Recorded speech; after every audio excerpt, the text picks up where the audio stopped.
এই রমাদানটি অন্য 10টি রমাদান থেকে সম্পূর্ণ ব্যতিক্রম। গোটা পৃথিবীতে আমরা যে যেখানে আছি এক ভয়াবহ বিপদের মুখোমুখি।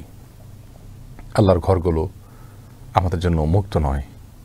আমাদের গুনাহের কারণে হয়তো আল্লাহ সুবহানাহু ওয়া তাআলা তার ঘর থেকে আমাদেরকে দূরে সরিয়ে দিয়েছেন।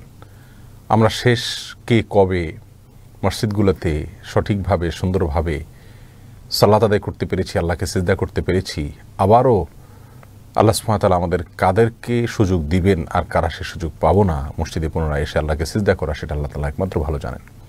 বিশেষ করে আসন্ন রমাদানকে কেন্দ্র করে আমাদের প্রত্যেকটা মুসলিম ভাইয়ের হৃদয়ে রক্তক্ষরণ হচ্ছে যে রমাদান মাসে আল্লাহ সুবহানাহু ওয়া তাআলার ইবাদত বন্দেগী করে যে মনের আকুতি আল্লাহর কাছে পেশ করতাম আমরা, যে সারা বছরের যে ইবাদতের ঘাটতি ছিল সে ঘাটতি পূরণ করতাম, জান্নাতি একটা আবহ মসজিদে আমরা ফিল করতাম, সেটা থেকে এবছর হয়তো আমরা অনেকেই বঞ্চিত থাকব।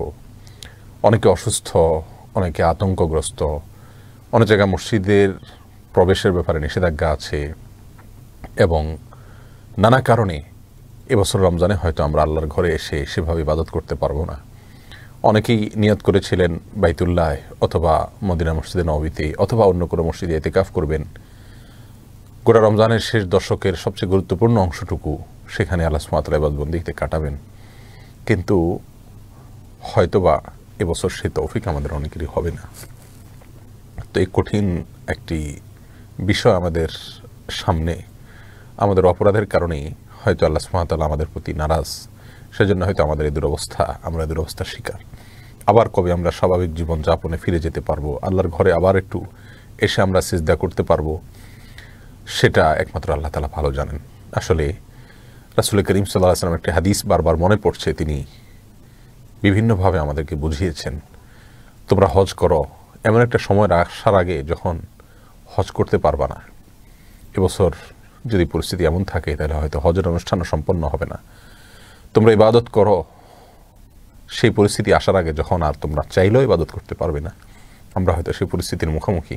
আমি সেজন্য বলবো, এই রমাদানে আমাদের প্রস্তুতি আরও জোরালোভাবে হোক, আরও সুন্দরভাবে হোক, আরও গোছালোভাবে হোক।